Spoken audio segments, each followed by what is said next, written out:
Ako po si Elaine Inlab, galing Pilipinas. Pianggang manok, isa sa mga tanyag na pagkain ng mga tauso. Kapag naisip mo ang lutuing Filipino, agad napapasok sa isip mo ang matingkad na pulang tusino, ang siksik na kayumangging adobo, o ang kumikinang na dilaw na kare-kare.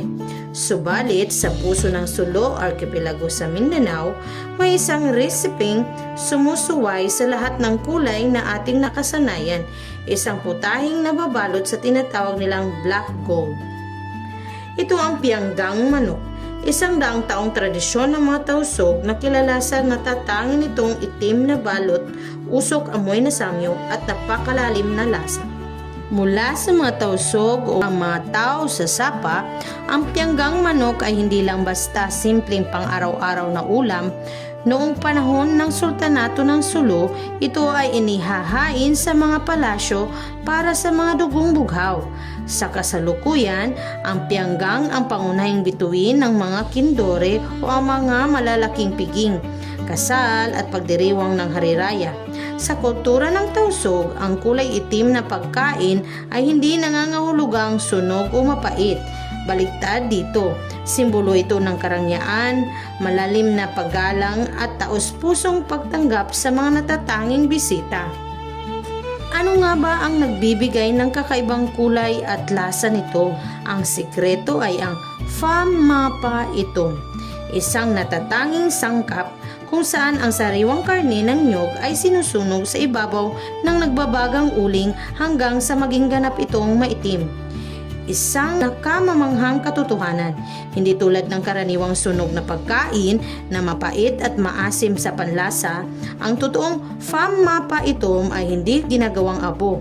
Ito ay maingat na inihahawla o minamaneho sa apoy upang lumabas ang likas nitong smoky flavor na umaagapay sa iba pang mga lokal na rekado. Unang hakbang, ang Famapa, ang sinunog na nyog ay gigilingin kasama ang luya, turmeric, bawang, tanglad at siling labuyo upang makabuo ng isang siksik at itim na spice paste. Pangalawang hakbang, ang pagpapakulo. Ang hiwa ng sariwang manok ay ibababad sa itim na paste na ito at dahan-dahang pakukuluan sa purong gata.